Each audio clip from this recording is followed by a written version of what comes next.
Kasus penganiayaan yang melibatkan anak bos toko roti di Jakarta Timur terus menarik perhatian publik. Meski pelaku kini telah ditetapkan sebagai tersangka dan ditahan oleh pihak kepolisian, namun kasus ini ternyata juga mengungkap sejumlah fakta mengejutkan.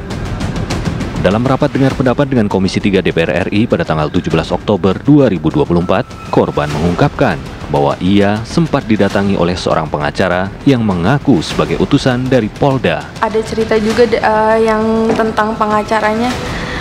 Saya sempat dikirimin pengacara dari pihak pelaku. Tapi awalnya saya nggak tahu kalau itu dari pihak pelaku. Dia ngakunya dari LBH, utusan dari Polda. LBH utusan dari Polda? Iya, dia ngakunya. LBH apa? Disebutin aja mungkin? Kurang tahu.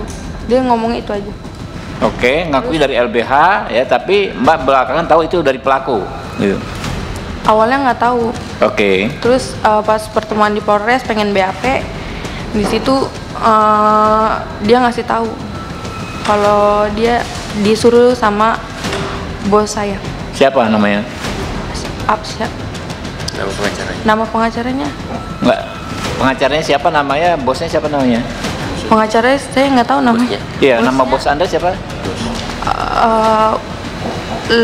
Linda. Oh, Bu Linda ya. Mengetahui hal tersebut, korban dan keluarganya memutuskan untuk mencari pengacara lain. Akhirnya mama saya ganti pengacara. Di situ pengacara yang keduanya nggak.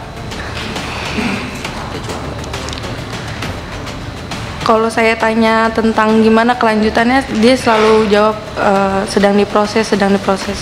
Ke si pengacara itu yang dikirim si itu, atau pengacara lain berikutnya? Pengacara kedua. Iya. Sama juga dari Polda juga ngakunya, bukan? Bukan. Oke. Di situ dia setiap ada info selalu ke rumah dan minta duit. Mama saya sampai jual motor. Jual motor? Iya. Motor satu-satunya. Ya Allah. Oke, lanjut.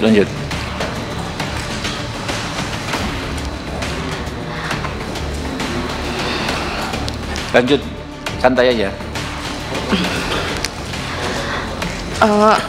Abis jual motor itu saya tanya-tanyain, itu udah nggak ada nggak bisa dihubungin lagi. Komisi 3 DPR RI mendesak pihak kepolisian untuk menyelidiki dugaan penipuan yang dilakukan oleh seorang pengacara terhadap Dwi Ayu Darmawati. Namun, Polres Metro Jakarta Timur menyebutkan bahwa belum ada laporan polisi terkait dugaan penipuan oleh pengacara yang sempat mendampingi Dwi Ayu, sehingga belum ada tindak lanjut terkait persoalan ini. Sementara itu, Ketua Umum Peradi SAI, Junifer Girsang, mengungkapkan bahwa pengacara yang menipu korban anak bos toko roti hingga menjual sepeda motor satu-satunya harus dihukum berat.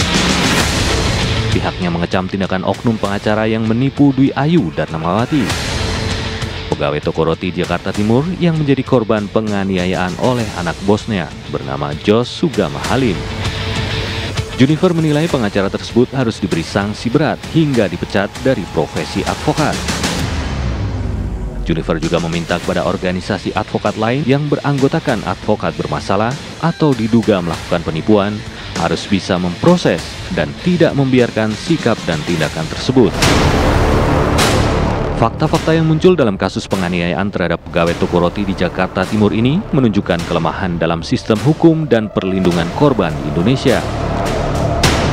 Sejumlah hambatan yang dialami korban, mulai dari penolakan laporan hingga manipulasi oleh pengacara, menjadi pengingat pentingnya reformasi dalam penanganan kasus kekerasan.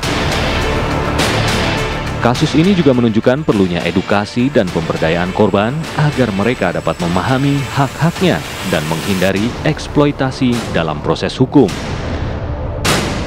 Perlindungan hukum yang lebih tegas dan cepat menjadi kebutuhan mendesak untuk mencegah kasus serupa terjadi di masa depan.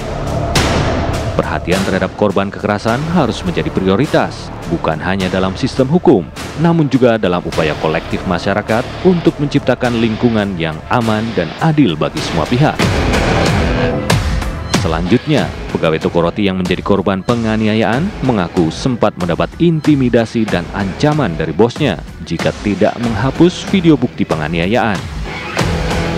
Sementara itu, pemilik toko roti mengungkapkan bahwa pegawainya tersebut tidak bekerja dengan baik dan terkait kurangnya uang setoran hasil penjualan roti. Saksikan Benang Merah episode selanjutnya.